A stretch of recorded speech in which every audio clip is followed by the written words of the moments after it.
अरिहन्ताणं नमो सिद्धाणं नमो आयरीयाणं नमो वज्झायाणं नमो लोये सौवसाहुणं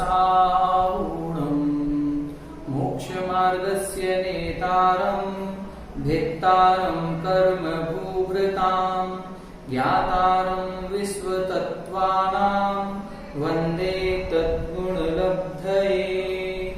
एक हजार श्री मूलनायक आदिनाथ भगवान की जय। द्वासांग जिनवाणी माता की जय। आचार्य श्रेष्ठ आचार्य गुरुवर श्री 108 उमा स्वामी जी महाराज की जय।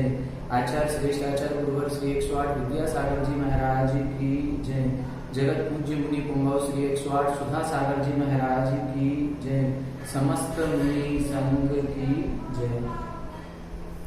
तीसरा अध्याय अपन लोगों ने कल प्रारंभ किया था। उसके 6 सूत्र हो गए थे। एक बार उन 6 सूत्रों का उच्चारण करेंगे सभी लोग मिलकर के। रत्न सरगरा वालुका पंक धूम तमो महात्मा प्रभा भूमियो घनाम्बु वाताकाश प्रतिष्ठा सप्ताधोध। रत्न शर्करा वालुका पंक धूम तमो महातमः प्रभा भूमियो घनाम्बु वाताकाश प्रतिष्ठा सप्ताधोह। तासु 30 पंचविंशति पंचदश दश त्रिपंचोनैक नरक शतसहस्राणि पंचचैव यथाक्रमम्। नारका नित्या सुरतरलेस्या परिणाम देह वेदना विक्रिया परस्परो दीर्घ दुःखा संक्लिष्टा सुरो दीर्घ दुःखाश्च प्राक् चतुर्थ्यः। तेष्वेत्रि सप्तदश सप्तदश द्वाविंशति त्रयस्त्रिंशत् सागरोपमा सत्त्वानां परा स्थितिः। तेष्वेत्रि सप्तदश सप्तदश द्वाविंशति त्रयस्त्रिंशत् सागरोपमा सत्त्वानां परा स्थितिः। यहां तक अपन ने देखा था। एक बार इनका डिवीजन करेंगे। इसमें हमने अधोलोक के बारे में समझा था। 3 लोक हैं। पूरा लोक 14 राजू ऊंचा है। उस 14 राजू ऊंचे लोक में 3 भाग करेंगे। ऊर्ध्वलोक, मध्यलोक और अधोलोक। ऊर्ध्वलोक 7 राजू का, अधोलोक भी 7 राजू का। बीच में झालर के समान मध्यलोक है। इस मध्यलोक की ऊंचाई 1,40,000 योजन है, जो सुमेरु पर्वत के समान है। ये जो 1,40,000 योजन की ऊंचाई है, ये ऊर्ध्वलोक में गर्भित है। जैसे हम अधोलोक का विस्तार कहेंगे तो 7 राजू, मध्यलोक का विस्तार कहेंगे तो 1,40,000 योजन और ऊर्ध्वलोक का विस्तार 1,40,000 योजन कम 7 राजू। ठीक है। इसके बीचों बीच 1 राजू चौड़ी, 1 राजू गहरी एवं 14 राजू लंबी लोक नाड़ी है। उस 14 राजू लंबी लोक नाड़ी में 1 राजू से कुछ अधिक कम कर दें, मतलब कुछ कम 13 राजू की त्रस नाड़ी होती है। इस त्रस नाड़ी में ही त्रस जीव पाए जाते हैं। कल अपन लोगों ने 3 लोक के आधार में अपन ने सब समझा था कि तीनों लोकों में कौन कौन से जीव रहते हैं। तो जो ऊर्ध्वलोक है उसमें वैमानिक देव रहते हैं। मध्यलोक में मनुष्य और त्रियंच रहते हैं। अधोलोक में मुख्य रूप से नारकी रहते हैं। देवों के 4 भेद होते हैं, वैमानिक, भवनवासी, व्यंतर और ज्योतिषी। तो वैमानिक देव ऊर्ध्वलोक में हैं। ज्योतिषी देव मध्यलोक में सुमेरु पर्वत के जो सूर्य चंद्रमा हैं, ये चक्कर लगाते हैं, ये ज्योतिषी देवों के विमान हैं। और भवनवासी व्यंतर देव इस रत्न प्रभा भूमि पर, जिस पर हम बैठे हुए हैं, उसके ही 3 भाग करते हैं, खर भाग, पंख भाग और अब्बहुल भाग। तो खर भाग और पंख भाग में भवनवासी और व्यंतर देवों के निवास हैं। जो तीसरा अब्बहुल भाग है, वहां से प्रथम नरक प्रारंभ होता है। 7 भूमियां कही थी। सबसे पहले रत्न प्रभा, शर्करा प्रभा, बालुका प्रभा, पंक प्रभा, धूम प्रभा, तम प्रभा और महातम प्रभा। ये 7 भूमियां हैं। ये कैसी हैं? अधो अधा, नीचे नीचे हैं। और कैसी हैं? ये सातों पृथ्वियां घनोदधि वलय पर प्रतिष्ठित हैं। मतलब इन 7 भूमियां के नीचे क्या है? घनोदधि वलय। फिर घनोदधि वलय के नीचे घनवात वलय, फिर उसके नीचे तनुवात वलय, इस प्रकार से। और तनुवात वलय के नीचे आकाश। ठीक है, तो कल अपन ने ये समझा था कि ये सातों भूमियां घनोदधि वलय पर आधारित हैं, घनोदधि वलय घनवात वलय पर आधारित है, घनवात वलय तनुवात वलय पर आधारित है, और तनुवात वलय आकाश पर आधारित है। आकाश स्वयं प्रतिष्ठित होता है। ये घनोदधि वलय क्या है? घन का मतलब होता है सघन रूप में, उदधि यानी जल भरा हुआ है। जहां सघन रूप में जल भरा हुआ है, ऐसे एक सघन जल की लेयर, ठीक है, उसको बोलेंगे घनोदधि वलय। फिर है घनवात वलय, जहां सघन रूप में वायु भरी हुई है। और फिर तीसरा है तनुवात। तनुवात का मतलब होता है जहां आंशिक रूप में वायु भरी हुई है। ऐसे 3 वलय इस लोक को भी घेरे हुए हैं और इन सातों पृथ्वियों के नीचे भी पाए जाते हैं। फिर इनके नीचे आकाश होता है। वह आकाश कितना है?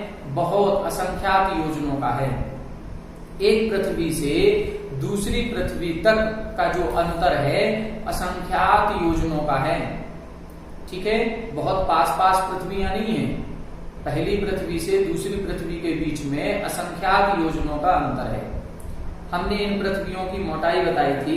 पहली पृथ्वी 1,80,000 योजन मोटी है। यहां पर भी हमने इसमें लिखा है, ये कुछ विशेषताएं इन पृथ्वियों की बोर्ड पर हमने लिखी हैं। कुछ विशेषताएं और लिखवाएंगे। इस तरह से आपको भी चार्ट बनाना है। आप लोग अपनी डायरी पर इस तरह से चार्ट बनाएं। एक कॉलम में रत्न, शर्करा, बालुका, पंक, धूम, तम और महातम, ये सातों पृथ्वियों के नाम लिखें। फिर इन सातों पृथ्वियों में ध्यान से देखें, इनके रौड़िक नाम। रौड़िक नाम का मतलब जो इनका वर्षों से चला आ रहा है, और वास्तविक नाम जो है वो रौड़िक नाम है धम्मा, वंसा, मेघा, अंजना, अरिष्टा, मघवा और माघवी। ठीक है, अब इनकी हमने बिलों की संख्या बताई थी, जो अगले सूत्र में है तासु 63। 63 का मतलब 30। फिर पंचविंशति यानी 25। फिर पंचदश यानी 15। फिर 10 लाख। फिर त्रि यानी 3। फिर पंच ऊन 1 में 5 कम। और फिर पंचचैव और फिर 5। अब इसमें अपन को लाख शब्द लगाना है। शत सहस्राणी शब्द दिया हुआ है। शत सहस्र का मतलब होता है क्या? लाख, 100,000। तो 30 लाख, 25 लाख, 15 लाख, 10 लाख, 3 लाख, 99,995 और 5। इस प्रकार से ये इन बिलों की संख्या है। ये जो 30 लाख बिल हैं, ये 30 लाख बिल कौन से भाग में है? अपबहुल भाग में। हमने पहली भूमि बताई, ये पहली भूमि की मोटाई कितनी है? 1,80,000 योजन। इसकी मोटाई कितनी है? 1,80,000 योजन। इस 1,80,000 योजन के 3 भाग करेंगे, खर भाग, पंक भाग और अपबहुल भाग। खर भाग 16,000 योजन का है, पंक भाग 84,000 योजन का है और अपबहुल भाग 80,000 योजन का है। तो 1,80,000 हो जाएंगे। नरक कितना है? नरक हमारे जहां हम बैठे हुए हैं इससे 1,00,000 योजन नीचे जाकर के है। मतलब खर भाग और पंक भाग को छोड़ दें, फिर अपबहुल भाग से नरक प्रारंभ होता है। उस पहले नरक जो अपबहुल भाग 80,000 का है, उसमें फिर ये 30 लाख बिल बनेंगे। ये 30 लाख बिल कहाँ है? अपबहुल भाग में। ये प्रथम नरक के बिल कहलाएंगे। ठीक है, अब ये जो 30 लाख बिल हैं, ये जो भूमि है 80,000 योजन की, वो एक सरीकी नहीं है। उसमें 13 पटल हैं, 13 मंजिल बनी हुई हैं। उसके स्तर पटल बने हुए हैं, मंजिल वो कितनी है? 13 है। तो सभी 13 पटलों में कुल मिलाकर के 30 लाख बिल हैं। ठीक है, तो पहले नरक में 13 पटल है, दूसरे में 11, फिर 9, फिर 7, फिर 5, फिर 3 और फिर 1। दो दो कम करते जाना है। पहले में 13 है, फिर 2 कम कर दें 11, फिर 2 कम कर दें 9, फिर 2 कम कर दें 7, फिर 2 कम कर दें 5, फिर 2 कम करें 3 और फिर 1। ठीक है, इनकी मोटाई हमने बताई थी। पहली पृथ्वी 1,80,000 योजन मोटी है। पहली पृथ्वी कितनी है? 1,80,000 योजन मोटी। फिर दूसरी 32,000, दूसरी कौन सी हो गई? शर्करा प्रभा। ठीक है, फिर 4,000 कम करना है तो 28,000, फिर 4,000 कम करें तो 24,000, फिर 4,000 कम करें 20,000, फिर 4,000 कम करें 16,000 और फिर इसकी आधी कर दें 8,000। तो इस प्रकार से ये उन भूमियों की मोटाई है। ठीक है, ये भूमियों की मोटाई। ठीक, क्लियर हुआ? इनमें ये पटल हैं। फिर अपन ने इनको देखा था कि यहाँ पर जो नारकी है वो नित्य ही अशुभतर लेस्या, अशुभतर परिणाम, अशुभतर देह, अशुभतर वेदना और अशुभतर विक्रिया के धारक होते हैं। वहां पर जो नारकी हैं उनकी लेस्या अशुभ से अशुभ है। 6 प्रकार की लेस्या होती हैं, कृष्ण, नील, कापोत, पीत, पद्म, शुक्ल। ठीक है, तो इन 6 लेस्याओं में 3 लेस्याएं पीत, पद्म और शुक्ल लेस्या शुभ लेस्या होती है। पीत, पद्म, शुक्ल लेस्या शुभ है और कृष्ण, नील, कापोत अशुभ लेस्याएं हैं। तो यहाँ पर अशुभ से अशुभ मतलब ये अशुभ लेस्याएं ही 7 नरकों में होती हैं। अब इन लेस्याओं के भी हम 3 भाग कर देते हैं, जघन्य, मध्यम और उत्कृष्ट। जघन्य, मध्यम और उत्कृष्ट कैसे? जैसे कापोत लेस्या के परिणाम है वो 100% हमने मान लिए, तो 100% में से 1 से लेकर के 33 नंबर तक जघन्य कापोत, फिर 34 से लेके 66 तक मध्यम कापोत और फिर 67 से लेके 100 तक ये उत्कृष्ट कापोत। इसी तरह से फिर नील और इसी तरह से कृष्ण में लगाएंगे। तो पहले नरक के जो नारकी हैं इनकी लेस्या जघन्य कापोत। ठीक है, फिर दूसरे नरक में मध्यम कापोत, तीसरे में उत्कृष्ट कापोत और जघन्य नील। तीसरे नरक में कितने हैं? 15 लाख बिल हैं और 9 पटल हैं। तो ऊपर के कुछ 6 पटलों में ये उत्कृष्ट कापोत होगी, नीचे के 6 पटलों में 3 पटलों में जघन्य नील। इस प्रकार से लगाना है। ऊपर के कुछ पटलों में उत्कृष्ट कापोत और नीचे के पटलों में जघन्य नील। फिर ये जो चौथा नरक है इसमें मध्यम नील। 5वें में फिर वैसे ही करेंगे, ऊपर के कुछ पटलों में उत्कृष्ट नील और नीचे के पटलों में जघन्य कृष्ण। फिर 6वें नरक में मध्यम कृष्ण और 7वें नरक में उत्कृष्ट कृष्ण लेस्या होती है। इस प्रकार से ये कुछ चार्ट हमने बना दिया, कुछ अब अपन और बनाएंगे और लिखेंगे। इनको आप सब लोग उतार लें, अपनी कॉपी पर नहीं उतार पाए तो आप लोग बाद में वीडियो देख करके भी उतार सकते हैं। देखें, ये जितनी भी क्लासें चल रही हैं उन सारी की सारी क्लासों की वीडियो YouTube चैनल पर अपलोड की जा रही हैं। तो जो लोग नहीं देख पा रहे हैं या जिनको कई बार नेटवर्क प्रॉब्लम हो जाती है, आवाज नहीं आ रही है, दिखाई नहीं दे रहा है, तो वो YouTube चैनल पर जाकर के भी देख सकते हैं। और ये हमेशा के लिए हो गया, आपको जब जब पढ़ना हो, जब कभी किसी सूत्र के बारे में जानना हो, आप YouTube चैनल पर आकर के हमेशा देख सकते हैं। ठीक है, तो ये चीज लिख लें आप सभी लोग, जब तक हम रिवीजन कर रहे हैं आप लोग लिख लें। तो यहाँ पर नारकी जीव नित्य हमेशा ही अशुभतर लेस्या के धारक हैं। फिर परिणाम, परिणाम का मतलब होता है स्पर्श, रस, गंध, वर्ण। वहां का स्पर्श भी अशुभ है। हमने कल बताया था कि 1000 बिच्छू भी एक साथ डसें तो भी उतना दुर्दर्द नहीं होता जितना कि वहां की भूमि को स्पर्श करने से होता है। ठीक है, वहां का रस, रस का मतलब वहां की जो मिट्टी है वो मिट्टी कैसी है? यहाँ पर जैसे कई बार आपने देखा होगा गाय आदि हाईवे पर मर जाती हैं तो उनका जो कलेवर या उनका जो बॉडी है वो सड़ती रहती है और जब हम वहां से निकलते हैं तो एक बहुत भयानक स्मेल आती है, बहुत दुर्गंध आती है। बस उसी तरह से उससे भी अनंत गुनी ज्यादा दुर्गंध है वहां की मिट्टी की। और ऐसी मिट्टी का रस कैसा होगा अब हम समझ सकते हैं। कहा जाता है, अभी हम आपको लिखवाएंगे कि वहां की मिट्टी की दुर्गंध कितनी है, कि यदि 7वें नरक की मिट्टी का एक कण भी यहाँ आ जाए तो यहाँ पर 4 कोष के जीव उस दुर्गंध को सूंघ करके मर जाएंगे।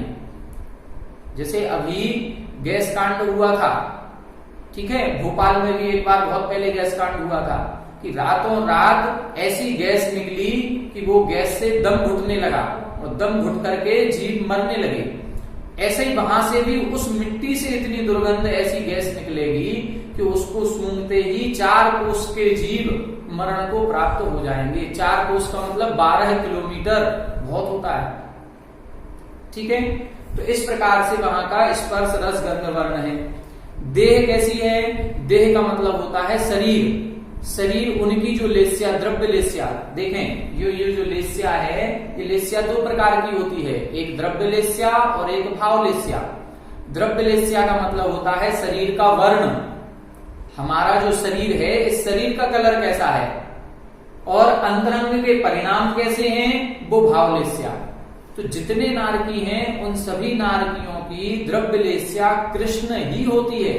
सारे के सारे नारकियों का शरीर बिल्कुल एकदम घना काला होता है, गहरा काला, ठीक है।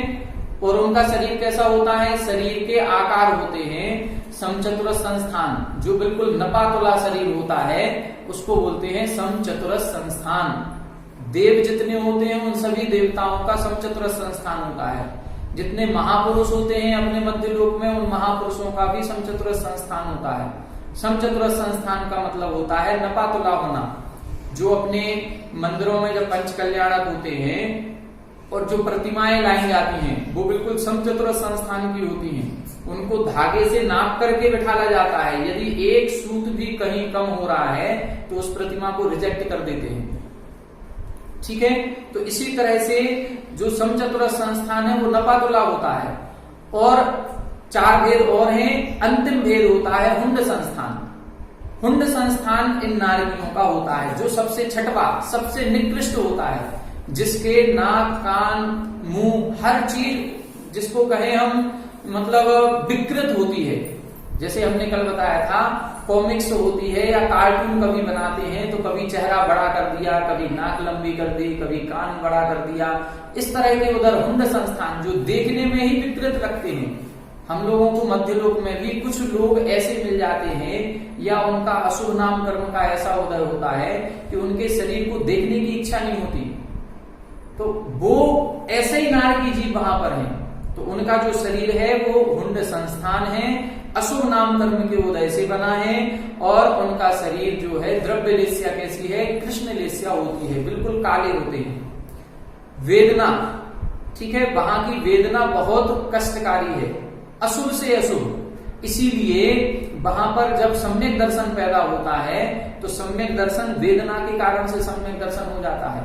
कई बार इतनी तीव्र वेदना उस जीव को होती है कि वो वेदना के कारण से उसको ऐसा लगने लगता है कि हे भगवान, मैंने कौन से ऐसे कर्म किए थे जो मुझे यहाँ की इतनी तीव्र वेदना भोगनी पड़ रही है। और उन कर्मों के अपने पश्चाताप होता है उसको, और उस पश्चाताप के कारण से उसको सम्यक दर्शन तक प्रकट हो जाता है। तो नरकों में वेदनानुभव सम्यक दर्शन का कारण लिखा है। तो इतनी तीव्र वेदना वहां होती है। हमने बताया था कल कि जब जीव नारकी जीव पैदा होता है तो ऊपर से नीचे गिरता है, तो अस्त्र शस्त्रों पर गिरता है, छिन्न छिन्न हो जाता है उसका शरीर, टुकड़े टुकड़े हो जाता है, उछलता है, उसकी भूमि का स्पर्श 1000 बिच्छुओं काटे वैसा उसको दुख दर्द होता है। उछलता है यहाँ से 500 धनुष की अवगाहना वाला 500 योजन ऊंचा उछलता है। वहां की नदियां खून पीप की बैतरणी नदियां हैं। जैसे हमने बताया यहाँ पर जो अपन तेजाब होती है, और तेजाब का यदि एक बूंद भी हमारे शरीर पर गिर जाए तो जल जाता है हमारा शरीर। उसी तरह से उधर का जो पानी होगा, वहां का जो खून पीप आदि होगा, जो नदियां वहां बहती हैं, वो नदियों का पानी भी तेजाब सरीखा है कि उसी तरह से जला देता है। वो बैक्टीरिया शरीर को जलाने वाला है। देह दाहिनी क्रमिकुल कलित, छोटे छोटे कीड़ों से सहित। कभी कीचड़ में अपन उतर जाएं तो कीचड़ में बहुत छोटे छोटे कीड़े होते हैं, और वो कीड़े हमारे शरीर को काटते हैं। उसी तरह की वेदना उनको होती है। सेमर के वहां पर वृक्ष हैं कि वहां पर जब नारकी जीव उन वृक्ष के नीचे पहुंचता है, थोड़ी सी गर्मी शांत करने के लिए या आराम करने के लिए, तो वहां वो पेड़ के पत्ते ऊपर से गिरते हैं और वो कैसे हैं, तलवार की धार के समान होते हैं। तो इस तरह की तीव्र वेदना वहां पर होती है। विक्रिया, वहां की विक्रिया भी अशुभ से अशुभ है। वहां एक नारकी दूसरे नारकी को देख करके तरह तरह के रूप बनाएगा। एक नारकी कुत्ते जैसा रूप बना लेगा, शेर जैसा रूप बना लेगा, और वैसे रूप बना करके अपने आप को तलवार का रूप बना। अच्छी विक्रिया नहीं करेगा, बुरी विक्रिया करेगा, दूसरे को मारने के लिए विक्रिया करेगा, अस्त्र शस्त्र बना लेगा अपने शरीर को और जाकर के वो दूसरे नारकियों को मारता है। और कैसे दुख हैं, तो परस्पर उदीरित दुखा, वहां के दुख जो है परस्पर उदीरित, क्षेत्रगत दुख तो है ही जो उस क्षेत्र के हैं, लेकिन वहां के जो नारकी हैं वो परस्पर में भी एक दूसरे को अनेक प्रकार से दुख देते हैं। ठीक है, और कैसा है, तो वहां पर बताया था कि संक्लेश परिणाम वाले असुर कुमार जाति के देव भी नीचे जाकर के प्राक चतुर्थ्या, चौथे नरक के पहले पहले, मतलब तीसरे नरक तक जाकर के लड़ाने का काम करते हैं। असुर कुमार जाति ये विशेष प्रकार की जाति है। ये भवनवासी देव कहलाते हैं। 4 प्रकार के देव, वैमानिक, भवनवासी, व्यंतर, ज्योतिष। तो भवनवासी देवों के 10 भेद हैं। असुर कुमार, नाग कुमार, विद्युत कुमार, सुपर्ण कुमार, अग्नि कुमार, वात कुमार, स्तनित कुमार इत्यादि। तो ये जो 10 प्रकार के भेद भवनवासियों के हैं, उनमें एक भेद है असुर कुमार। उन असुर कुमारों में भी एक विशेष जाति है अंबावरीश जाति। वो अंबावरीश जाति के देव नीचे जाते हैं और तीसरे नरक तक लड़ाने का काम करते हैं। तो तीसरे नरक तक क्या केवल लड़ाने का ही काम होता है?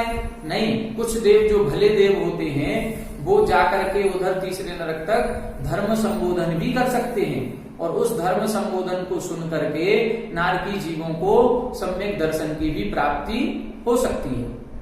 सम्यक दर्शन के कारण वहां पर तीसरे नरक तक धर्म श्रवण भी कहा गया। अब धर्म श्रवण उधर कौन करेगा? मुनिराज तो जाते नहीं है उधर। नारकी जीवों में इतना है नहीं कि नारकी जीव एक दूसरे को धर्म संबोधन करें, नहीं है, उधर का वातावरण ही नहीं है, एक दूसरे को समझा नहीं सकते उधर के नारकी।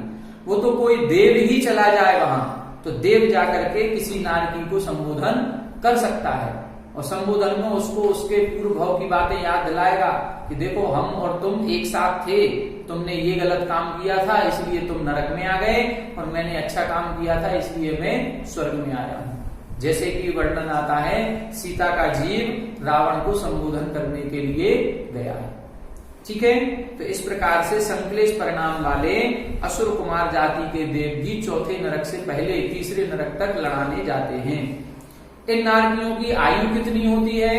तो सूत्र लिखा था तेसु, तेसु यानी उन नरकों में 1 सागर, 3 सागर, 7 सागर, 10 सागर, 17 सागर, 22 सागर और 33 सागर की आयु होती है। 33 सागर तक। 1 सागर कल हमने बताया था असंख्यात वर्षों का होता है।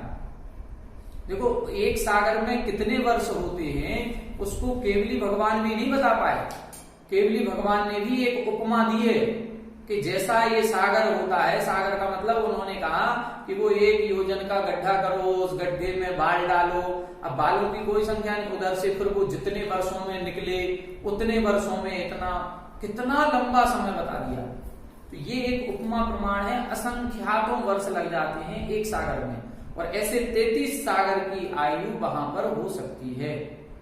ठीक है, कल हमने बताया था कि जैसे किसी नारकी को मान लो 6 सागर की आयु मिली है, माना कि हम में से या कोई अन्य जीव कोई त्रियंच है और उसने नरक आयु का बंद किया और उसने 6 सागर की आयु बांधी, तो वो कहां जाएगा? पहले नरक में 1 सागर, फिर 3 सागर, फिर 7 सागर। ठीक है, तो 3 से ज्यादा है, 7 से कम है, तो वो तीसरे नरक में जाएगा। ठीक है, अब एक कल प्रश्न आया था कि यदि कोई नारकी जिसकी 6 सागर की आयु है और वो 7 सागर वाले नरक में चला गया, उधर की उत्कृष्ट आयु 7 सागर है, तो उसको 7 सागर भोगनी पड़ेगी कि 6 सागर भोगनी पड़ेगी? वो तो 6 सागर ही भोगेगा। उस नरक की कैपेसिटी 7 सागर तक की है कि 7 सागर तक के नारकी जी वहां रह सकते हैं, लेकिन जिसकी फिर जितनी आयु है वो उतनी आयु तक उस नरक में रहता है। उस आयु जैसे ही आयु खत्म होगी उसका अगला भाव आ जाएगा, तो वो मनुष्य बन जाएगा या त्रियंच बन जाएगा, नरक से बाहर निकल आएगा। ठीक है। वहां पर जो सम्यक दृष्टि नारकी होते हैं, वो जब नारकी जीव सम्यक दर्शन के साथ मरण करते हैं तो नियम से अगले भाव में मनुष्य ही बनते हैं, और जितने नारकी मिथ्या दृष्टि होते हैं ये अगले भाव में मनुष्य भी बन सकते हैं और त्रियंच भी बन सकते हैं, दोनों। नरक से नरक में द्वारा नहीं जाते, नरक से कभी देव नहीं बनते। नरक से केवल दो गतियां खुली हैं, या तो मनुष्य बनेगा या त्रियंच बनेगा। सातवें नरक का नारकी जो होगा, वो सातवें नरक का नारकी नियम से त्रियंच ही बनता है और मिथ्यात्व के साथ ही निकलता है। वहां सम्यक दर्शन के साथ मरण नहीं हो सकता। सातवें नरक में, सातवें नरक में मिथ्यात्व के साथ ही मरण होगा और वो नियम से त्रियंच बनेगा, और सामान्य त्रियंच नहीं बनेगा, क्रूर त्रियंच बनेगा। क्रूर का मतलब दुष्ट परिणाम वाला, जैसे जंगल में जो होते हैं शेर आदि, इस तरह से क्रूर परिणाम वाला, मांसाहारी, जो किसी अन्य जीव जंतुओं को मार करके खाएगा। इस प्रकार से नरकों का वर्णन हमने किया था। एक प्रश्न कल आया था नरकों के लिए कि क्या एक नारकी एक बिल से दूसरे बिल में जा सकता है? नहीं जा सकता। एक बिल संख्यात और असंख्यात योजनों का है। अपनी आयु पर्यंत जो नारकी जिस बिल में उत्पन्न हुआ है उसी बिल में रहता है, ठीक है। एक नारकी एक बिल को छोड़ के दूसरे बिल में नहीं जाता। अब इनकी अपन बाकी और विशेषताएं हैं, उन विशेषताओं को लिखते हैं। ये आप लोगों ने लिख लिए होंगे, हम इनको मिटा रहे हैं। जिन्होंने नहीं लिख पाए हों वो बाद में वीडियो देख करके बाद में लिख लें। कुछ विशेषताएं और रह गई हैं, उनको लिखेंगे, ठीक है। तो आप लोग साथ साथ में ही लिखते चलें। देखें अब नरकों में अपना क्या रह गया, हम पहला कॉलम नहीं मिटाएंगे। पहला कॉलम ये रत्न प्रभा आदि जो लिखा हुआ है ये लिखा रहेगा, ठीक है। तो बाकी के कॉलम मिटाए दे रहे हैं।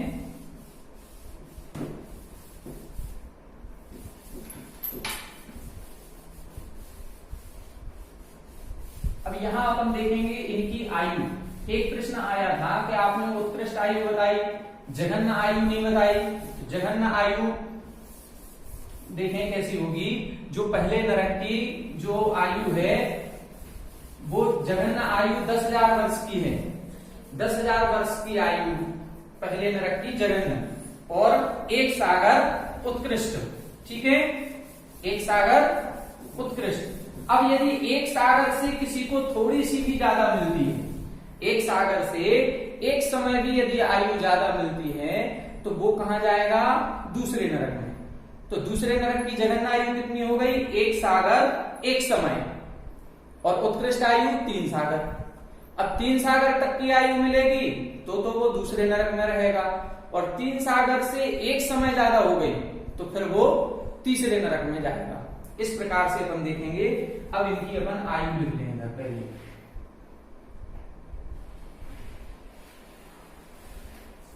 ठीक है। इधर पहले लिखेंगे अपन जघन्य आयु लिख लें पहले, ठीक है। जघन्य आयु, ठीक। और इधर लिखेंगे उत्कृष्ट आयु, ठीक है। अब देखें जघन्य आयु कितनी होगी? जघन्य आयु होगी यहां की 10,000 वर्ष, ठीक। यहां की कितनी होगी? 10,000 वर्ष पहले नरक की। अब उत्कृष्ट कितनी है? एक सागर। उत्कृष्ट एक सागर। इसकी फिर कितनी होगी? एक सागर प्लस एक समय,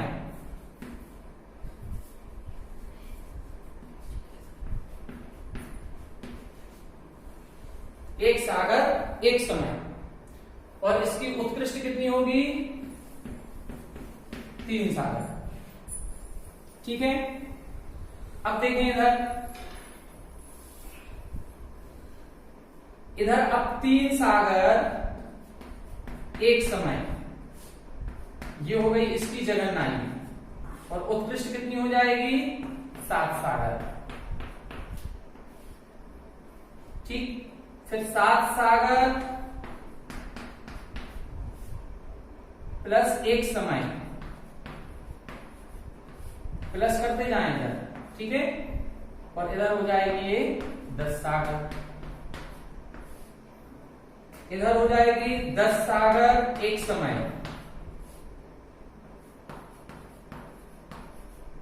इधर हो जाएगी 17 सागर। क्लियर? अब देखें, अब यदि कोई छठवें नरक में जाएगा तो 17 सागर से ज्यादा आयु चाहिए पड़ेगी। 17 सागर एक समय की आयु हो जाएगी तो वो छठवें नरक में जाएगा। 17 सागर एक समय और 22 सागर, फिर 22 सागर एक समय,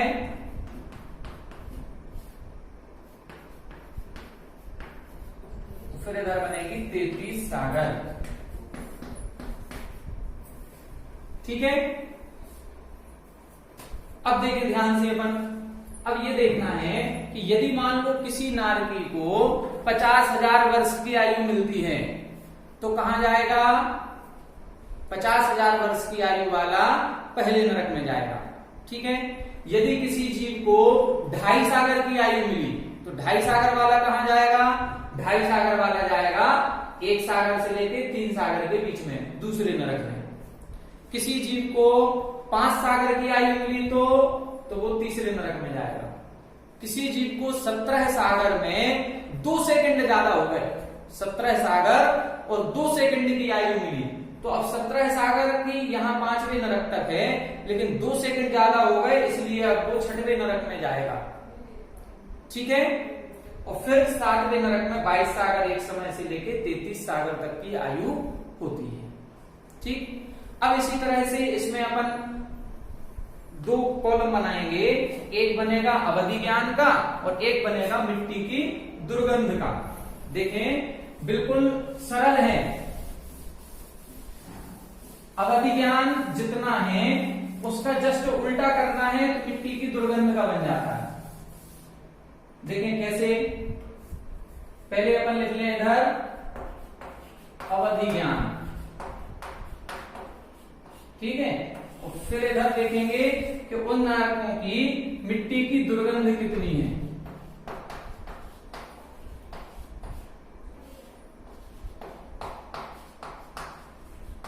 अब देखें पहला नरक का जो नारकी होगा, पहले नरक का नारकी ज्यादा जानेगा अवधि ज्ञान के द्वारा। पहले नरक का नारकी ज्यादा कितना होगा? 4 कोस। पहले नरक के नारकी का अवधि ज्ञान 4 कोस। लेकिन जैसे जैसे हम नीचे नीचे के नरकों में जाएंगे ये अवधि ज्ञान का क्षेत्र हमारा घटता जाएगा।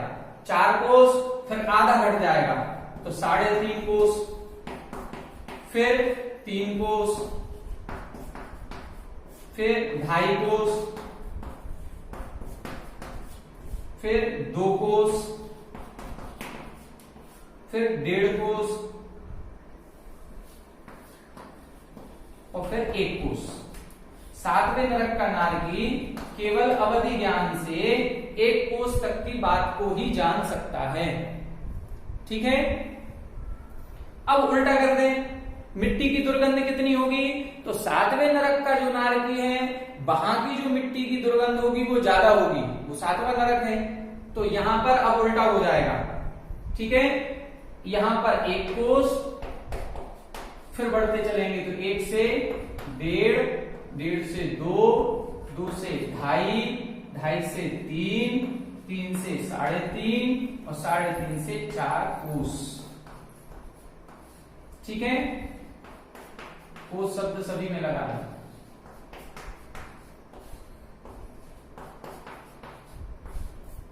इस प्रकार से ये मिट्टी की दुर्गंध है वहां की। अब ये चार्ट आप लोग बना लें। कुछ चार्ट किताब में बने हुए भी हैं, लेकिन जिनके पास किताब नहीं है वो देख लें। ठीक है। यहां पर अपन ठीक। अब 2 कॉलम और बनाएंगे अपन। बाकी विशेषताएं बहुत हैं, हमारे पास करीब 30-35 विशेषताएं लिखी हैं। हम आपको केवल 8-10 विशेषताएं बता रहे हैं कि इतना ज्ञान तो अपन को थोड़ा बहुत होना ही चाहिए। ठीक है। आयु कैसे फिक्स होती है आपका प्रश्न है। हम जब आयु कर्म का बंध करते हैं तो हमारे परिणाम कैसे हैं? हमारे परिणाम जैसे होंगे, यदि देखो नरक आयु के बंध के आश्रम के कारण जो तत्वार सूत्र में ही अपन 6वें अध्याय में पढ़ेंगे, बहवारंभ परिग्रहत्वम नारकस्यायुषः, बहुत आरंभ और बहुत परिग्रह करने से नरक आयु का बंध होता है। रौद्र ध्यान करने से नरक आयु का बंध होता है। कृष्ण लेस्या अशुभ लेस्याओं के परिणाम करने से आयु का बंध होता है नरक आयु का। तो जब हमारे कृष्ण लेस्या के परिणाम हो, कई बार हम लोगों के परिणाम ऐसे हो जाते हैं कि मैं तो उसको मार के रहूंगा, मैं तो उससे बदला लेके ही रहूंगा। अब कोई कहे कि तुम्हारा क्या होगा, फिर बोले हमारा जो हो सो हो जाए, लेकिन हम उसको नहीं छोड़ेंगे। अब देखो यहाँ हम अपने आप को क्या कह रहे हैं कि हमारा जो हो सो हो जाए, लेकिन हम उसको नहीं छोड़ेंगे।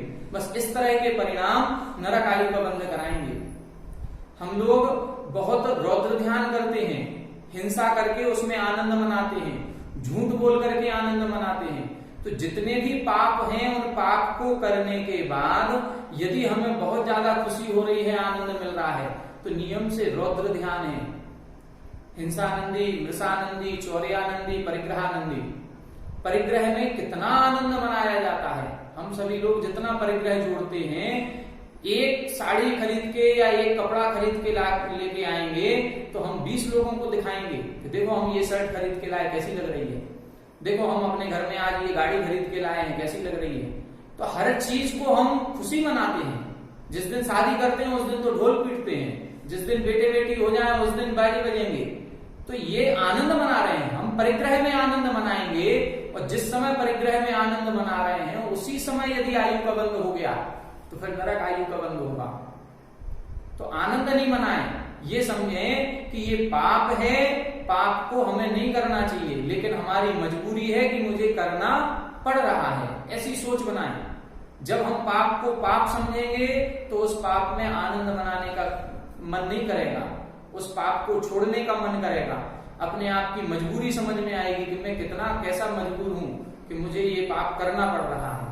उस समय यदि आयु का बंध होगा तो फिर नरक आयु का नहीं होगा, क्योंकि हम पाप को पाप समझ रहे हैं। अब उस समय हर जैसे ही कर्म का बंध होता है, प्रत्येक कर्म के बंध के समय ही उसकी स्थिति बन जाती है कि वो उसको कितनी आयु मिलेगी। तो उसी समय आयु का बंध होता है, हमारे परिणाम जैसे होंगे वैसा।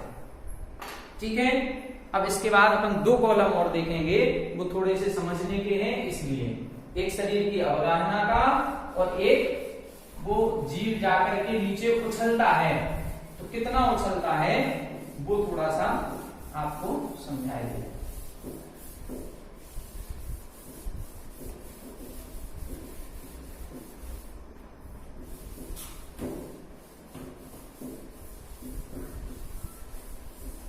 चलिए देखें शरीर की अवगाहना कैसी होगी।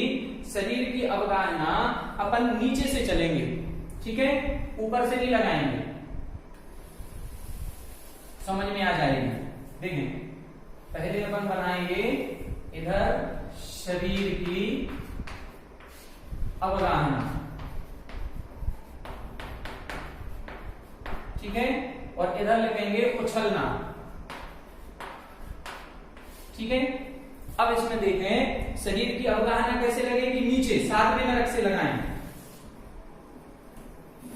7वें नरक का जो नारकी है ये 500 धनुष उछलता है, कि 500 धनुष की अवगाहना है, सॉरी इसकी अवगाहना कितनी है, 500 धनुष। एक धनुष 4 हाथ का होता है और एक हाथ आज के नाप से नापें तो लगभग 1.5 फीट का होता है, और उस समय कितना है 500 धनुष। फिर ऊपर चलेंगे तो इसकी आधी 250 धनुष, ठीक है। फिर इसकी आधी कर दें तो 125 धनुष, ठीक।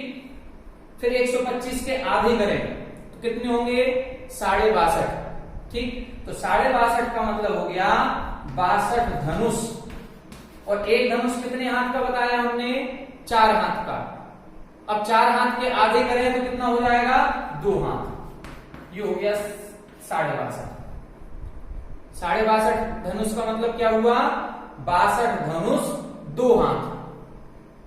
ठीक, अब इसका आधा करें तो क्या होगा, 31 धनुष और 1 हाथ। क्लियर होगा। अब 31 धनुष का आधा करें, 31 धनुष का आधा करेंगे तो हम 31 का आधा होगा 15.5, तो 15.5 कैसे लिखेंगे, 15 धनुष 2 हाथ। ठीक है, अब फिर इधर 1 हाथ और है। अब 1 हाथ कितना होता है, 24 अंगुल का। 1 हाथ कितना होता, 24 अंगुल का। तो इस 1 हाथ के आधे करेंगे तो कितना हो जाएगा, 12 अंगुल। क्लियर हो गया। जो दूसरे नरक का नारकी है उसके शरीर की ऊंचाई कितनी होगी, 15 धनुष 2 हाथ 12 अंगुल। अब पहले नरक की करें तो पहले नरक की करेंगे तो 15 धनुष के आधे करें, 15 धनुष के आधे 7.5 धनुष, तो 7.5 का मतलब हो गया 7 धनुष 2 हाथ। ठीक है, अब इधर 2 हाथ पहले से इधर है तो इन 2 हाथ के आधे हो जाएंगे 1 हाथ, तो 2 हाथ इसका और 1 हाथ इसका, तो कितने हो गए, 3 हाथ। और फिर 12 अंगुल है, 12 अंगुल के आधे कर दें तो 6 अंगुल। बस ये अपन को समझना है। सामान्य से इतना ध्यान रखें कि 4 हाथ का एक धनुष है और 24 अंगुल का एक हाथ है। नीचे से चलेंगे तो जल्दी कर लेंगे, ऊपर से करेंगे तो ऊपर का याद नहीं रहता, ये भूल जाते हैं, ये भूल जाएंगे, याद नहीं रहेगा। 7 धनुष 3 हाथ 6 अंगुल। ठीक है, तो नीचे से चलेंगे तो क्लियर आ जाएगा कि 500 धनुष, फिर 250 धनुष, फिर 125 धनुष, फिर 62 धनुष 2 हाथ। एक धनुष के आधे करेंगे तो 4 हाथ के आधे 2 हाथ, फिर 31 धनुष 1 हाथ, फिर 31 धनुष के आधे किए तो 15.5 धनुष, मतलब 15 धनुष 2 हाथ, और 1 हाथ का आधा कर दिया तो 12 अंगुल। फिर इधर 7 धनुष 3 हाथ 6 अंगुल। अब उछलना देखें, उछलना होता है योजन में।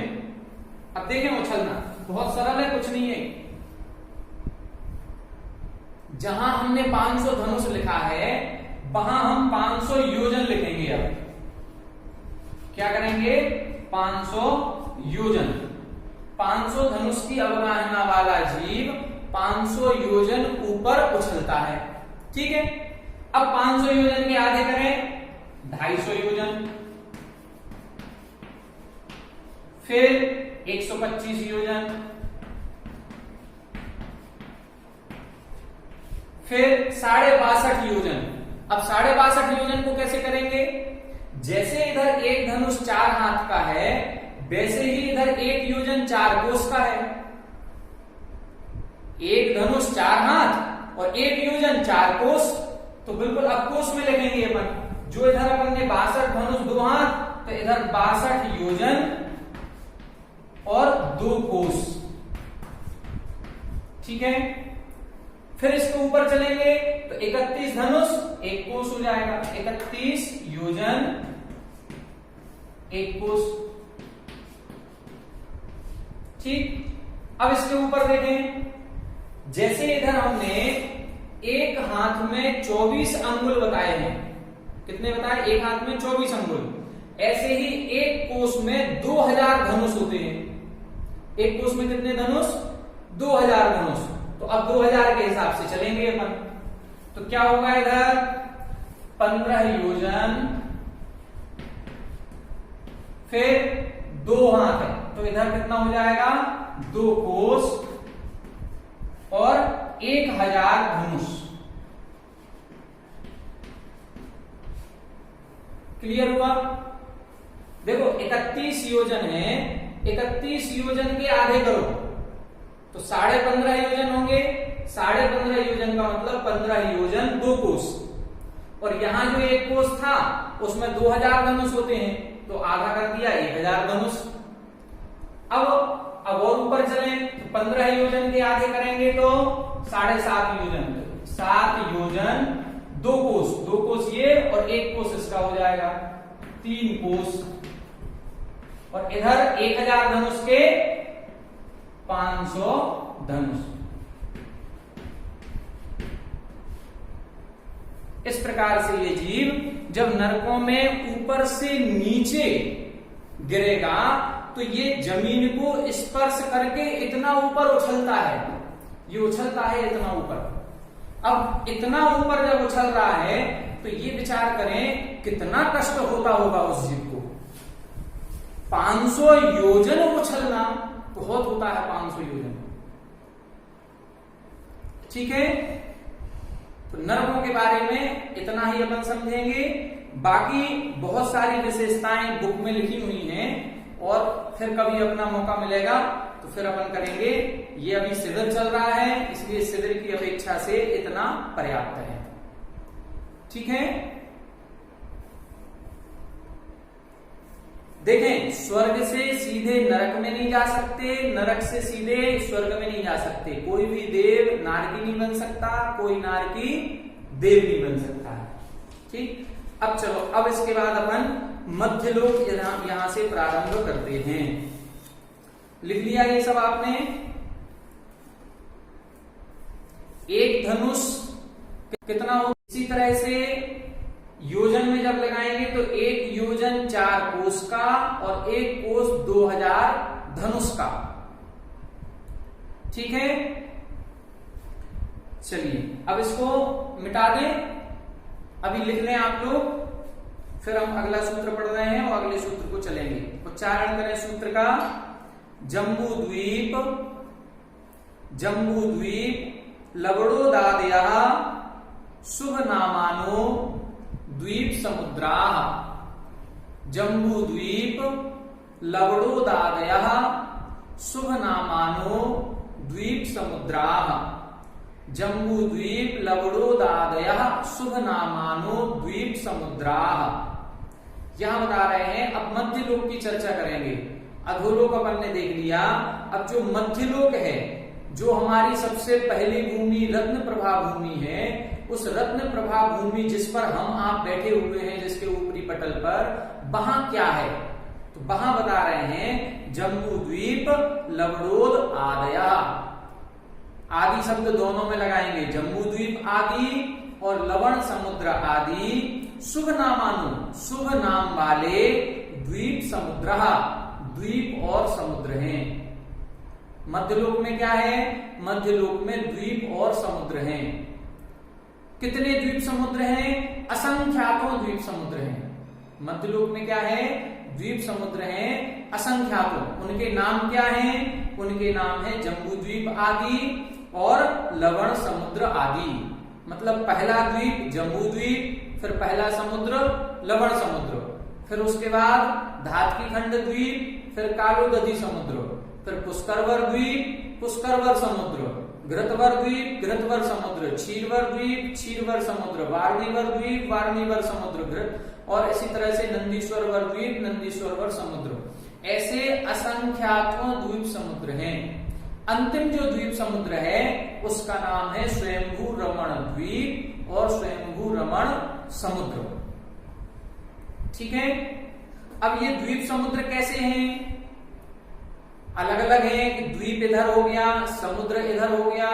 नहीं, सूत्र लिखा है इन्होंने, द्विर्द्विर्विस्कंभाः, उच्चारण करें, द्विर्द्विर्विस्कंभाः पूर्व पूर्व परिक्षेपिणो, पूर्व पूर्व परिक्षेपिणो वलयाकृतयः, वलयाकृतयः। द्विर्द्विर्विस्कंभाः पूर्व पूर्व परिक्षेपिणो वलयाकृतयः। द्विर्द्विर्विस्कंभाः पूर्व पूर्व परिक्षेपिणो वलयाकृतयः। यहां बता रहे हैं ये जो द्वीप समुद्र हैं इनका आकार कैसा है? ये चौकोर हैं या पंचभुज वाले हैं या त्रिभुज जैसे हैं, कैसे हैं? तब इन्होंने लिखा वलयाकृतयः, वलय आकृतयः। वलय का मतलब होता है गोल। ये गोल हैं, गोल आकृति के हैं, वृत्त जैसे हैं, थाली के आकार के हैं। ठीक है, कैसे हैं? और पूर्व पूर्व परिक्षेपणों, पहले द्वीप समुद्र को घेरे घेरे हैं। मतलब पहला द्वीप हुआ, उसको घेर करके पहला समुद्र, फिर उस पहले समुद्र को घेर करके दूसरा द्वीप, फिर दूसरे द्वीप को घेर करके दूसरा समुद्र, फिर उसको घेर करके फिर तीसरा द्वीप। इस प्रकार से पूर्व पूर्व परिक्षेपणों अपने अपने पहले पहले के द्वीप समुद्र को घेरे हुए हैं। और कैसे हैं? द्विर द्विर विस्कंभा, दुगने दुगने विस्तार वाले हैं। विस्कंभ का मतलब होता है विस्तार। ये दुगने दुगने विस्तार वाले हैं। पहला जो द्वीप है उसका जो विस्तार है उससे दुगना विस्तार समुद्र का, फिर समुद्र का जितना विस्तार है उससे दुगना विस्तार फिर द्वीप का, फिर उस द्वीप का जो विस्तार होगा उससे दुगना विस्तार फिर अगले समुद्र का। ऐसे दुगना दुगना करते चले और आगे असंख्यात द्वीप समुद्र हैं। सोचें कितना दुगना हो जाएगा, कितना बड़ा हो जाएगा, हम कल्पना भी नहीं कर पाएंगे, इतना हो जाएगा। ठीक है, तो ये सूत्र समझ में आ गया। ये द्वीप समुद्र कैसे हैं? द्विर द्विर विस्कंभा, दुगने दुगने विस्तार वाले हैं। और पूर्व पूर्व परिक्षेपणों, पहले पहले द्वीप समुद्र को घेरे हुए हैं। और वलय आकृतिया, चूड़ी के आकार के गोल हैं। ठीक है, अब इनको अपन आकृति समझेंगे कैसे बनते हैं ये। ठीक है, इसको हम मिटा दे रहे हैं। अब इसको मिटा रहे हैं। अब हम दूसरा चित्र बनाएंगे जम्बूद्वीप और लवण समुद्र का। अपने शास्त्रों में 16 नाम आगे के और 16 नाम पीछे के, मतलब 32 द्वीप समुद्रों के नाम मिलते हैं। प्रारंभ के 16 और अंत से भी 16 नाम मिलते हैं। सबसे अंतिम द्वीप समुद्र जो है वो स्वयंभू रमण द्वीप और स्वयंभू रमण समुद्र है।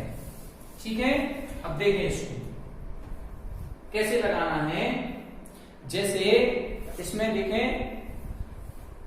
एक तो अपन ऐसा भी बना सकते हैं,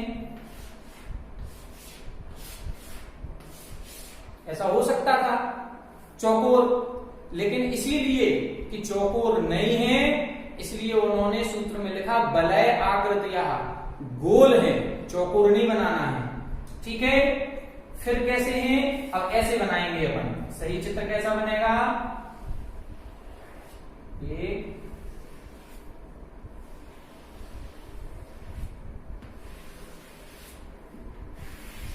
ऐसे जम्बूद्वीप, उसको घेर करके लवण समुद्र, उसको घेर करके धात्रीखंड द्वीप, इसको घेर करके ये बन गया कालोदधी समुद्र, फिर इस कालोदधी समुद्र को घेर करके ये बन गया पुष्करवर द्वीप। ठीक है, इस तरह से बनेंगे। एक ही पृथ्वी पर है ये, अलग अलग नहीं है कि एक द्वीप इधर हो गया एक द्वीप इधर हो गया। जैसे आज अपने यहाँ है कि हम लोग 7 द्वीप मानते हैं, अफ्रीका महाद्वीप, ऑस्ट्रेलिया महाद्वीप, एशिया महाद्वीप, ये दूर दूर हो गए अलग अलग। नहीं, इस तरह से नहीं है ये है गोल, एक दूसरे को घेरे हुए। ये जम्बूद्वीप हो गया, इसमें अपन ये समुद्र बन गया। ठीक है, फिर ये धात्रीखंड द्वीप, ये कालोदधी समुद्र, इसमें अपन ये पानी भर देते हैं। ठीक है, फिर इसके बाद ये पुष्करवर द्वीप, फिर पुष्करवर समुद्र। प्रारंभ के ये नाम अलग अलग मिलते हैं, जम्बूद्वीप, लवण समुद्र, धात्रीखंड द्वीप, कालोदधी समुद्र। फिर इसके बाद नाम सेम है, जो द्वीप का नाम वो ही समुद्र का नाम है। पुष्करवर द्वीप, पुष्करवर समुद्र, घृतवर द्वीप, घृतवर समुद्र, क्षीरवर द्वीप, क्षीरवर समुद्र। जब आप लोगों ने सुना होगा कि जब जन्म कल्याणक होता है तो जन्म कल्याणक के समय सुमेरु पर्वत पर जब श्री जी का अभिषेक होता है तो पानी कहां से आता है? वो पानी या वो जल क्षीर सागर से आता है। तो क्षीर सागर कहाँ है? ये क्षीर सागर ये 5वें नंबर का समुद्र आएगा। ये पहला समुद्र, ये दूसरा समुद्र, फिर तीसरा समुद्र, फिर चौथा, फिर 5वें नंबर का जो समुद्र है उसका नाम है क्षीर सागर या क्षीरवर द्वीप। ठीक है, अपन लोग 28 में अष्टानिका पर्व में नंदीश्वर द्वीप की रचना करते हैं। ये नंदीश्वर द्वीप कहां पर है? वो 8वां द्वीप है। ये पहला द्वीप जम्बूद्वीप, दूसरा धात्रीखंड, तीसरा पुष्करवर द्वीप, फिर घृतवर द्वीप, क्षीरवर द्वीप, वारुणीवर द्वीप, ऐसे ही 8वें नंबर का आएगा नंदीश्वरवर द्वीप। उस नंदीश्वरवर द्वीप में जाकर के देवलोग पूजन अर्चना करते हैं। समझ में आ गया? तो ऐसे ये द्वीप समुद्र हैं। कितने द्वीप समुद्र हैं? असंख्यात द्वीप समुद्र हैं। ठीक है, अब इन असंख्यात द्वीप समुद्रों में देखें इनका विस्तार कैसा है। तो ये दुगने दुगने विस्तार के हैं। जितना ये जम्बू द्वीप है इससे दुगना विस्तार लवण समुद्र का, इससे दुगना विस्तार धातकी खंड का, उससे दुगना विस्तार कालोदधी का। यदि नाप के बनाया जाए तो ये चित्र बिल्कुल गलत है, नाप के अनुसार नहीं है। हमने तो ये सब बराबर बराबर रख दिए, सबका विस्तार बराबर दिख रहा है। जब हम नाप के बनाएंगे, कभी आप अपने कॉपी पर या डायरी पर बनाएं तो इसको नाप के स्केल से नाप करके इसका बनाएंगे, तब आपको पता चलेगा कितना बड़ा विस्तार हो गया, बहुत बड़ा विस्तार हो जाएगा।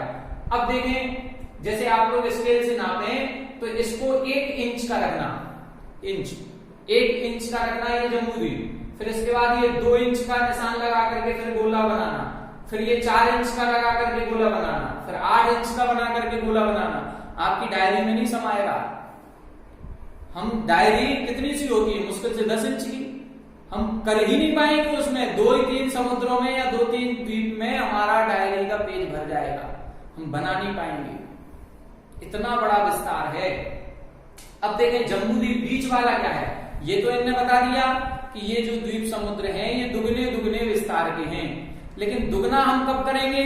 जब पहले का प्रमाण तो बताओ, पहले का प्रमाण पता होगा तब हम दुगना कर पाएंगे। तब इधर इन्होंने अगला सूत्र लिखा, तन्मध्ये, बोले तन्मध्ये मेरु नाभिर वृत्तो, मेरु नाभिर, नाभिर रा बोलना है, मेरु नाभिर वृत्तो योजन 7,000 विस्कंभो, 7,000 विस्कंभो जम्बू द्वीपः। तन्मध्ये मेरु नाभिर वृत्तो योजन 7,000 विस्कंभो जम्बू द्वीपः।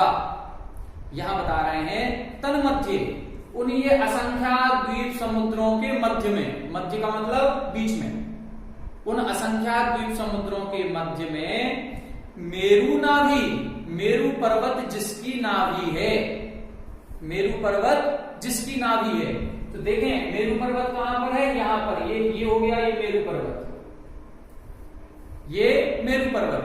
मेरु पर्वत जिसकी नाभि, नाभि का मतलब केंद्र, केंद्र का मतलब सेंटर पॉइंट। मेरु पर्वत जिसके सेंटर पे है, ऐसा गोल 1,00,000 योजन विस्तार वाला 7,000 विस्कंभो, 7 यानी 100, सहस्र यानी 1000, 100,000 का मतलब 1,00,000 योजन विस्तार वाला जम्बू द्वीपा, ये जम्बू द्वीप है। तो अब पहले का विस्तार बता दिया इन्होंने। जम्बू द्वीप का विस्तार कितना बताया? 1,00,000 योजन। अब जब जम्बू द्वीप का विस्तार 1,00,000 योजन है तो लवण समुद्र कितना हो जाएगा? 2,00,000। फिर धातकी खंड 4,00,000, फिर पुष्कर, ये कालोदधी समुद्र 8,00,000, फिर पुष्करवर द्वीप 16,00,000। अब देखो कितना बढ़ता जा रहा है, ये बढ़ता जाएगा प्रमाण। ये 1,00,000, फिर ये इधर 2,00,000, ये माप करना है, ये वाली माप, ये 2,00,000, फिर ये इधर से इधर तक ये 4,00,000, फिर इधर से इधर तक ये 8,00,000, फिर इधर से इधर तक ये 16,00,000।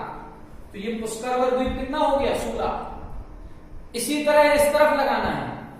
अब ये इधर से, ये देखो ये गोल है पूरा, तो यहां से ये फिर इधर भी 2,00,000, इधर भी 4,00,000, इधर भी 8,00,000 और इधर भी ये 16,00,000। ठीक है, इस तरह से लगाएंगे। अब देखें एक विशेषता, अभी समझ लें इसको। ये जो तीसरे नंबर का द्वीप है, ध्यान से देखें, ये जो तीसरे नंबर का द्वीप है, इस द्वीप का नाम है पुष्करवर द्वीप। इस द्वीप का नाम क्या है? पुष्करवर, पुष्करवर द्वीप। ठीक है, ये जो समुद्र है ये वाला, इसका नाम है कालोदधी।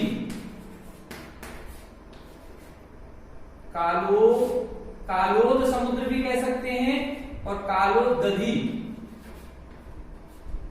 ठीक है, ये कालोदधी समुद्र है। ये कौन सा द्वीप है? ये धात्की खंड।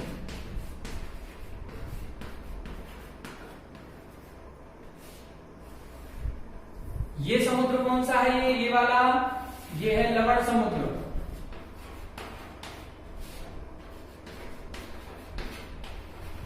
और ये जो बिल्कुल बीचों बीच द्वीप बना है, इस द्वीप का नाम है जम्बू द्वीप।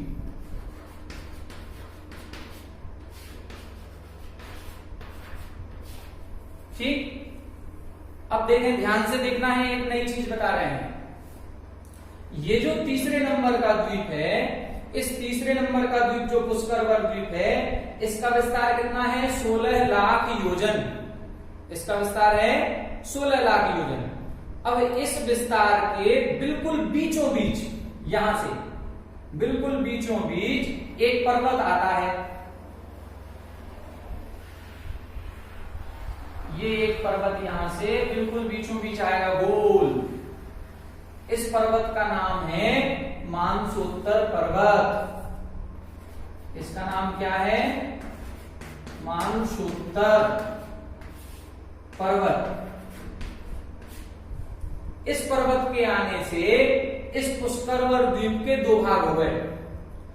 ये 16 लाख का था, 8 लाख इधर बचा और 8 लाख इधर बचा। ठीक है। ये जो मानसोत्तर पर्वत आया है, इस मानसोत्तर पर्वत के आने से इस पुष्करवर द्वीप के दो भाग हो गए। आधा पुष्करार्ध इस तरफ और आधा पुष्करार्ध इस पर्वत के इस तरफ। इस पर्वत का नाम मानसोत्तर पर्वत। मानुष उत्तर, मानुष यानी मनुष्य, इसके उत्तर में नहीं जा सकते। मनुष्य जो हैं ये यहीं तक पाए जाते हैं। इसको बोलते हैं ढाई द्वीप। अब देखो ढाई द्वीप कैसे हो गए? पहला द्वीप जम्बू द्वीप, दूसरा धात्की खंड और तीसरे का आधा। तो तीसरे का आधा कर दिया तो कितना हुआ? ढाई हो गया। एक द्वीप, दो द्वीप और आधा, और दो में आधा मिलाएंगे तो क्या हो गया? ढाई। तो ये ढाई द्वीप की रचना हो जाती है। ढाई द्वीप कितना है? ढाई द्वीप में क्या क्या आएगा? ढाई द्वीप में जम्बू द्वीप आएगा, लवण समुद्र आएगा, धात्की खंड द्वीप आएगा, कालोदधी समुद्र आएगा और आधा पुष्करार्ध आएगा। ये ढाई द्वीप हो गया। मनुष्य यहीं तक पाए जा सकते हैं। अब कितने क्षेत्र में मनुष्य हो गए? मनुष्य मानसोत्तर से मानसोत्तर, यहां से लेंगे अब, ठीक है, इसको छोड़ दो, यहां से लेकर के ये पूरा विस्तार अपने यहां कर दें तो यहां तक, इसको मिटा दो, ये यहां तक। ये कितना विस्तार हो गया? ये 45 लाख योजन। कैसे हो गया? 1 लाख योजन का जम्बू द्वीप, ठीक है, फिर 2 लाख का लवण समुद्र, तो 2 और 1 3, 4 लाख का धात्की खंड, 4 और 3 7, फिर 8 लाख का कालोदधी तो 15 और 8 लाख का इधर। अब ये 16 नहीं बचा, ये अब 8 बचा है। 8 का ये कितने हो गए? 23। 15 और 8 23। अब उस तरफ चले तो 23 में 2 25, 25 और 4 29, 29 और 8 37, 37 और 8 45। ये 45 लाख योजन का मनुष्य क्षेत्र है। ठीक है। ये मनुष्य क्षेत्र कहें या ढाई द्वीप कहें, एक ही चीज है, 45 लाख योजन। अब जितना ये मनुष्य क्षेत्र है उतनी ही बड़ी सिद्धशिला है ऊपर। जो सिद्धशिला है वो सिद्धशिला भी मनुष्य क्षेत्र के बराबर है। क्यों बराबर है? अपन लोगों ने दूसरे अध्याय में पढ़ा था, विग्रह गति का जब वर्णन था उसमें आया था अविग्रहा जीवस्य, मुक्त जीव की गति सीधी होती है, मोड़ से रहित।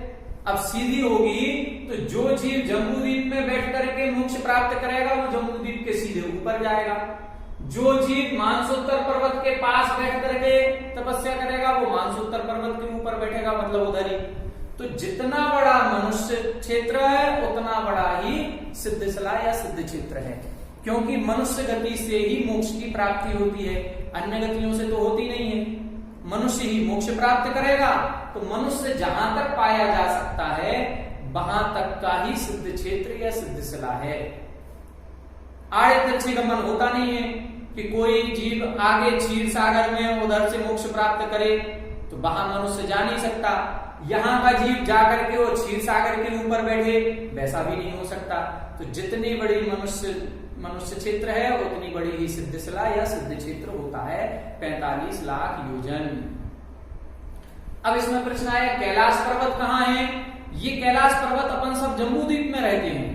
अपन लोग जो महाअर्घ पढ़ते हैं, महाअर्घ में सबसे पहले क्या पढ़ते हैं? मध्य लोके, जम्बू द्वीपे, भरत क्षेत्रे, आर्यखंडे, भारत देशे, ठीक है ना। तो ये अपन पढ़ेंगे। अभी तो ये 2.5 द्वीप बताया है, अब अपन जम्बू द्वीप का नक्शा पढ़ेंगे। अपन लोग कहाँ रहते हैं? अपन लोग जम्बू द्वीप में रहते हैं। तो अब जम्बू द्वीप का जब नक्शा पढ़ेंगे तब उसमें बताएंगे कैलाश पर्वत कहाँ है, शिखर जी कहाँ है, हम कहाँ हैं, ठीक है ना। जो लोग भी जहां जहां से पढ़ाई कर रहे हैं, कोई दिल्ली से है, कोई मुंबई से है, कोई मेरठ से है, कोई कहीं से, तो जो लोग भी जहां पर हैं वो सब अपने आप को देखेंगे कि हम कहाँ हैं इस पूरे मध्यलोक में। तो हम पूरे मध्यलोक में इतना निर्णय हो गया कि मध्यलोक जो एक राजू का विस्तार वाला है, वो एक राजू विस्तार में से मध्यलोक में हम केवल 2.5 द्वीप में हैं। उस 2.5 द्वीप में भी हम केवल जम्बू द्वीप में हैं, पूरे 2.5 द्वीप में नहीं है। हमारा तो जो जन्म हुआ है वो जम्बू द्वीप में हुआ है, ठीक है। क्लियर हुआ? ये चीज समझ में आ गई। अब इसको मिटा के अपन जम्बू द्वीप बनाएंगे। तो ये चित्र बना लिया आप लोगों ने, ये 45 लाख योजन का। अब देखें रोज शाम को या कल सुबह हम इसकी एक्सरसाइज भेजते हैं 10 प्रश्नों की। अब जो 10 प्रश्न पूछे जाएंगे उसमें इन्हीं का विस्तार पूछा जाएगा। कालोदधी समुद्र का विस्तार कितने लाख योजन का, जम्बू द्वीप का विस्तार कितने लाख योजन का, धातकी खंड कौन से नंबर का द्वीप है, पुष्करवर द्वीप के बीच में कौन सा पर्वत आता है, मनुष्य क्षेत्र कितना बड़ा है, सिद्ध शिला कितनी बड़ी है, ये सारी चीजें पूछी जाएंगी, ठीक है। तो आज अपन ने अभी इसमें दो सूत्र पढ़ लिए, 3। एक तो जम्बू द्वीप, लवणोदार्या, शुभ नामानु द्वीप समुद्रा। मध्यलोक में क्या है? जम्बू द्वीप और लवण समुद्र आदि असंख्यात शुभ नाम वाले द्वीप समुद्र हैं। ये द्वीप समुद्र कैसे हैं? द्विर विस्कंभा, दुगने दुगने विस्तार वाले हैं। पूर्व परिक्षेपणों, पहले के द्वीप समुद्र को घेरे हुए हैं और वलयाकृतिया, गोल आकृति के हैं, ठीक है। फिर अपन ने देखा तन्मध्य, उन असंख्यात द्वीप समुद्रों के मध्य में मेरु नाभि वृत्तो, मेरु नाभि, मेरु पर्वत जिसकी नाभि यानी केंद्र में है, ऐसा वृत्तो, ऐसा गोल योजन 100 सहस्र विस्कंभो, 1 लाख योजन विस्तार वाला जम्बू द्वीप है। एक बार ये 45 लाख योजन फिर से समझ लें। हमने क्या बताया? 1 लाख योजन जम्बू द्वीप का विस्तार हो गया। जब 1 लाख योजन जम्बू द्वीप का विस्तार है तो लवण समुद्र का विस्तार कितना होगा? 2 लाख योजन। अब लवण समुद्र 2 लाख का है तो धातकी खंड 4 लाख का, फिर कालोदधी समुद्र 8 लाख का, और फिर पुष्करवर द्वीप 16 का था, लेकिन बीच में क्या आ गया अपना? मानसोत्तर पर्वत, इससे ये आधा हो गया तो 8 बचा। अब ये गोल है तो इस तरफ भी बनेगा, ठीक है। लवण समुद्र इधर से गोल घूम करके इस तरफ से है तो 2 लाख इधर विस्तार है तो 2 लाख इधर भी है। धातकी खंड इधर से इधर तक है तो 4 लाख इधर भी होगा, 8 लाख इधर भी और 8 उधर भी। अब इनको जोड़ें, 8 और 8 16 और 4 20, 2 22 और 1 23 और 2 25, 4 29, 8 37 और 8 45, ठीक है। चाहे वहां से गिन लें चाहे यहां से गिन लें, चाहे ऐसा गिने 22 इस तरफ, 22 इस तरफ 44 और एक बीच का 45, ठीक है। तो ऐसे 45 लाख योजन रत्न प्रभा भूमि के ऊपरी भाग पर बैठे हैं, ये बस उसी के ऊपरी भाग पर है रत्न प्रभा भूमि। फिर से देखें एक बार, नई चीज और बता रहे हैं। रत्न प्रभा भूमि 1,80,000 योजन की थी, उसके हमने 3 भाग किए, 16,000, 84,000, 80,000। अब जो ऊपर 16,000 का है उस 16,000 के 16 भाग करते हैं। 16,000 के कितने भाग करेंगे? 16। 1,000 का 1। तो सबसे ऊपर है चित्रा पृथ्वी, फिर उसके 1,000 योजन नीचे वज्र पृथ्वी, फिर 1,000 योजन नीचे बैडूरिया, फिर 1,000 नीचे और अन्य पृथ्वियां हैं। तो 1,000 योजन की। अब ये जो द्वीप समुद्र बने हैं ये चित्रा पृथ्वी पर बने हैं। ये किस पर बने हैं? चित्रा पृथ्वी पर बने हैं। ये समुद्र भी चित्रा पृथ्वी पर बने हैं। और इन समुद्रों की गहराई कितनी है? वज्र पृथ्वी तक 1,000 योजन की गहराई है। ये जो समुद्र है इस समुद्र की गहराई, इसका पानी कहां तक गया है? इसका पानी वज्र पृथ्वी तक आया है। ठीक है, समझ में आ गया? तो वज्र पृथ्वी चित्रा पृथ्वी कितनी मोटी है? 1,000 योजन मोटी है। उस चित्रा पृथ्वी के ऊपर हम लोग बैठे हैं, वो 1,000 योजन मोटी है, तो उसके 1,000 योजन तक समुद्रों का पानी है वज्र पृथ्वी तक। ये जो मेरू पर्वत अपन बनाएंगे, एक दिन हम मेरू पर्वत समझाएंगे आप लोगों को। सुमेरु पर्वत कैसा कैसा होता है। अपन बोलते हैं ना, भूपर्वत साल चहुंजाने योजन 500 पर सोहे 62.5 सहस्र ऊंचाई, ये सब पूरा पढ़ेंगे अपन। एक दिन जिनवाणी लेकर के बैठेंगे और उसकी जो जयमाल है पंचमेरु की वो समझेंगे। एक दिन अपन नंदीश्वर द्वीप की जयमाल है वो समझेंगे। 52 जिनालय कैसे होते हैं सब कुछ समझेंगे। इसमें बहुत कुछ समझने का है। पूरे 458 अकृत्रिम चैत्यालय होते हैं मध्यलोक में। वो 458 अकृत्रिम चैत्यालय कहाँ कहाँ है ये पूरा आएगा इसमें। मध्यलोक में अपन लोग विद्यमान 20 तीर्थंकर की पूजा करते हैं, तो विद्यमान 20 तीर्थंकर कहाँ होते हैं? अधिक से अधिक 170 तीर्थंकर हो सकते हैं। वो 170 तीर्थंकर कहाँ हैं? अपन लोग एक अर्घ चढ़ाते हैं 30-24 का अर्घ, 5 भरत, 5 ऐरावत, 10 क्षेत्र विषय, 30-24 के 720 दिन रात। तो ये 5 भरत क्षेत्र कहाँ है, 5 ऐरावत क्षेत्र कहाँ है, 5 मेरू कहाँ है, सारी चीजें इसमें आएंगी। तो बहुत इंपॉर्टेंट और बहुत ज्ञानवर्धक ये अध्याय है।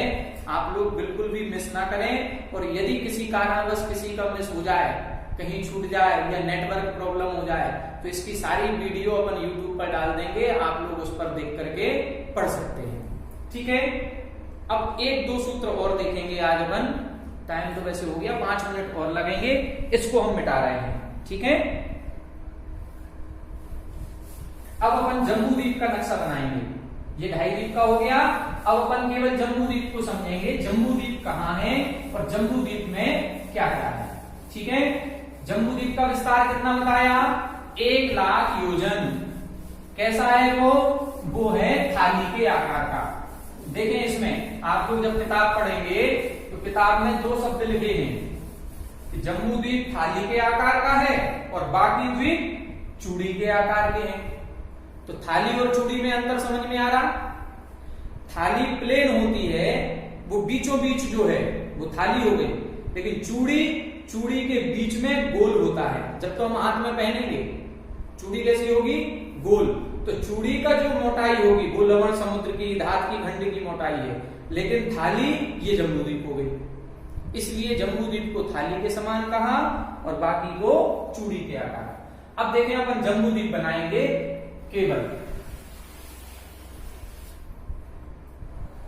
ये अपना 1,00,000 योजन विस्तार वाला गोल जम्बू द्वीप है।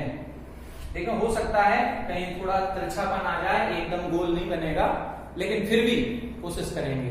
ठीक है, अब देखें इसमें क्या है, ये गोल जम्बू द्वीप हो गया। ठीक, अब इस जम्बू द्वीप में बीच में क्या बताया था? मेरू नाभि। ये मेरू पर्वत है अपना। ठीक है, अब आगे देखते हैं आगे क्या संरचना है। तो अगला सूत्र लिखा, देखें अगला सूत्र, सूत्र नंबर 10।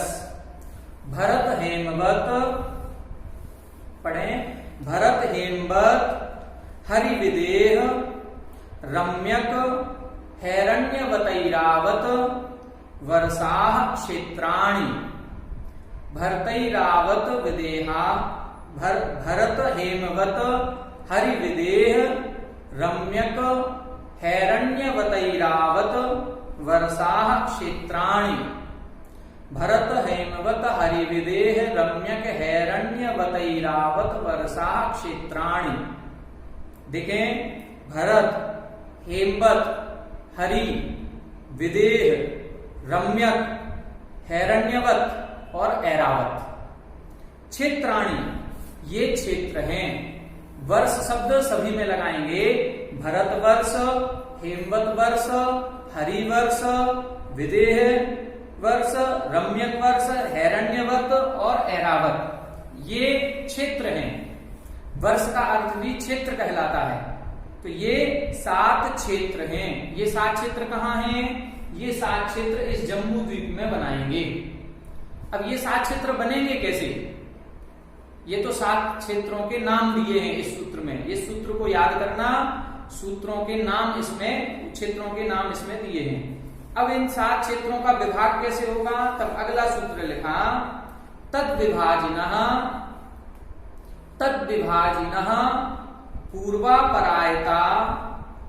पूर्वापरायता हिम्मन, महाहिम्मन, निषद, नील, रुक्मी, शिखरिणो, वर्षधर पर्वताः। तद विभाजिनः पूर्वापरायता हिम्मन, महाहिम्मन, निषद, नील, रुक्मी, शिखरिणो, वर्षधर पर्वताः। अब यहां बता रहे हैं तद विभाजना, उन क्षेत्रों का विभाग, पूर्वापरायता, पूर्व, अपर, आयता। पूर्व का मतलब पूर्व दिशा, अपर का मतलब पश्चिम, उल्टा विपरीत, पश्चिम, आयता यानी फैले हुए। पूर्व दिशा से पश्चिम दिशा तक फैले हुए हिम्मन, महाहिम्मन, निषद, नील, रुक्मी और शिखरिन, ये 6 पर्वतों के माध्यम से हुआ है। देखें अब 6 पर्वत अपन कैसे बनेंगे, ध्यान से देखें चित्र में। यहां से अपन ने पहले पूर्व से लेना है, इसमें अपन दिशाएं बनाएंगे। तो ऊपर नॉर्थ, ईस्ट, साउथ, वेस्ट, ठीक है। तो पूर्व से पश्चिम तक, तो पूर्व दिशा से यहां से एक लाइन खींचेंगे, ये हिम्मन, फिर महाहिम्मन, फिर निषद, फिर नील, फिर रुक्मी और फिर शिखरिन, ठीक है। देखें, हिम्मन, महाहिम्मन, निषद, नील, रुक्मी, शिखरिन, ये 6 पर्वत निकाले अपन ने। 6 पर्वत आने से इस पूरे जम्बू द्वीप के 7 भाग हो गए। 7 भाग कौन से? पहला, दूसरा, तीसरा, चौथा, 5वां, 6वां और ये 7। ये 7 भाग हो गए, ठीक है। पहला भाग कौन सा होगा?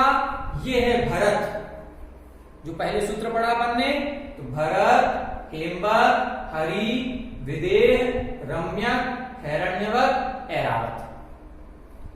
अब अपन कहें विदेह क्षेत्र, विदेह क्षेत्र बहुत कई बार बात करते हैं। वो विदेह क्षेत्र कहाँ है? वो विदेह क्षेत्र ये है। हम लोग कहाँ हैं? हम लोग भरत क्षेत्र में हैं। तो हम लोग भरत क्षेत्र में हैं, विदेह क्षेत्र बीच में है और ऐरावत क्षेत्र जस्ट ऊपर, सबसे ऊपर उत्तर दिशा में है, ठीक है। तो यहां आज अपन ने इतने ही रहने देते हैं, टाइम अपना हो रहा है, प्रश्न का समाधान करेंगे कुछ। यहां 10 सूत्र अपन ने देख लिए, 10 तक हो गए हैं। इसमें क्या क्या देखा आज अपन ने? 2.5 द्वीप में जम्बू द्वीप, लवण समुद्र आदि शुभ नाम वाले अनेक असंख्यात द्वीप समुद्र हैं। ये सारे के सारे द्वीप समुद्र दुगने दुगने विस्तार वाले हैं। पहले पहले द्वीप समुद्र को घेरे हुए हैं और गोल हैं, गोल आकृति के हैं। उन सभी द्वीप समुद्रों के बीच में, जिसमें मेरू पर्वत बिल्कुल केंद्र में है, ऐसा जम्बू द्वीप है। वो 1 लाख योजन विस्तार वाला है। उस जम्बू द्वीप में भरत, हेमवत, हरि, विदेह, रम्यक, हैरण्यवत और ऐरावत, ऐसे 7 क्षेत्र हैं। ये 7 क्षेत्र कैसे बन जाते हैं? तब लिखा पूर्वापरायता, पूर्व, अपर, पूर्व दिशा, पश्चिम दिशा। तो पूर्व दिशा से पश्चिम दिशा तक फैले हुए। भाई गोल है, आप खड़े में बना देते तो खड़े में नहीं बनाना है, पूर्व दिशा से पश्चिम दिशा तक। तो पूर्व से पश्चिम दिशा तक फैले हुए जो पर्वत हैं उन पर्वतों से ये 7 क्षेत्र बने हैं। वो पर्वत कौन से हैं? हिमवन, महाहिमवन, निषद, नील, रुक्मी और शिखरिन। ठीक है, इस तरह से आज अपन ने इतना समझा। कल इसके आगे के अपन और सूत्र समझेंगे। तो आज 7 क्षेत्र पढ़ लिए और 6 पर्वत भी पढ़ लिए। अब आपसे अभ्यास प्रश्न में पूछेंगे हम। अभ्यास प्रश्न में क्या पूछेंगे? विदेय क्षेत्र कहाँ है? तो आप क्या लिखेंगे? विदेय क्षेत्र कहाँ है? जम्बूद्वीप में। जम्बूद्वीप में तो है ही। अब आपको लिखना है निषद और नील पर्वत के बीच में। क्या लिखना है? विदेय क्षेत्र कहाँ है? निषद और नील पर्वत के बीच में। हम पूछेंगे ऐरावत क्षेत्र कहाँ है?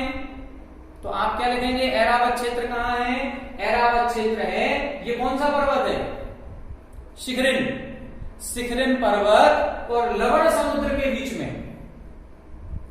देखो उस तरफ क्या है? लवण समुद्र, और इस तरफ क्या है? शिखरिन पर्वत। तो शिखरिन पर्वत और लवण समुद्र के बीच में ऐरावत क्षेत्र है। आपसे पूछा जाए रम्य क्षेत्र कहाँ है? तो रम्य कौन सा है? विदेह के बाद आएगा भरत, हेमवत, हरि, विदेह, रम्य। अब रम्य क्षेत्र कहाँ होगा? तो ये है निषद, फिर देखें ये निषद, नील, रुक्मी। तो नील और रुक्मी पर्वत के बीच में। ठीक है, समझ में आ गया? और अच्छे से लिखा जाए तो इसको जो शास्त्रों की भाषा है वो ऐसे लिखा जाएगा, जैसे हम कहें विदेय क्षेत्र कहाँ है, तो आप लिखेंगे निषद पर्वत के उत्तर में और नील पर्वत के दक्षिण में। ऊपर उत्तर, नीचे दक्षिण। तो ऐसे लिखा जाता है निषद पर्वत के उत्तर में और नील पर्वत के दक्षिण में जो क्षेत्र बनेगा वो विदेय क्षेत्र। तो ऐसा अब याद करना है आपको। आज पूरा दिन भर आप इसको थोड़ा सा लगाइए, घंटे भर मेहनत कीजिए, चार्ट बनाओ, उसके नाम लिखो, फिर इसका अपन अभ्यास प्रश्न करेंगे। ठीक है, जिनको समझ में नहीं आए या कुछ थोड़ा बहुत रह जाए तो आप लोग YouTube चैनल पर भी जाकर के इसको देख सकते हैं। अभी इसको डालेंगे, रात तक डाल पाएंगे या शाम तक, जैसे भी डालेंगे। आप लोग इसको सब्सक्राइब करें चैनल को। सब्सक्राइब करने से क्या होगा, हम जैसे ही अपनी वीडियो उस पर अपलोड करेंगे आपके पास तुरंत नोटिफिकेशन आ जाएगा। अभी हमको सबको भेजना पड़ रहा है। हम पहले अपलोड करते हैं, फिर उसकी लिंक बना के सबको भेज रहे हैं अलग अलग, तो उसमें ही हमारा आधा घंटे जा रहा है। अब हम ये सोच रहे हैं कि हम अपना आधा घंटे बचाएं, आप लोग उसको सब्सक्राइब करेंगे तो हम अपलोड करेंगे और आपके पास अपने आप मोबाइल पर अपने आप बेल बजेगी और उसमें आपको पता चल जाएगा कि आज एक नई वीडियो अपलोड हुई है। तो आप लोग ऐसा करते रहें। पूरा तत्वार सूत्र देखें, ये शिविर तो अपना 5 अध्याय तक का है, ये हम कर देंगे, 5 अध्याय आप लोग पढ़ लेंगे। लेकिन इसकी वीडियो नित्य प्रति पूरे 10 अध्याय तक डालेंगे हम। 5वें अध्याय के बाद भी वीडियो बना करके और उसके पूरे 10 अध्याय तक। तो आप लोग घर बैठे ये मत सोचना कि शिविर 2 तारीख को खत्म हो जाएगा। 2 तारीख के बाद भी आपको तत्वार सूत्र पूरा पढ़ना है। ठीक है, तो आप लोग हमारा YouTube चैनल को सब्सक्राइब कर लेंगे तो आप लोगों को सारे नोटिफिकेशन मिल जाएंगे। चलो ठीक है, आज इतने ही करेंगे। अब अपन लोग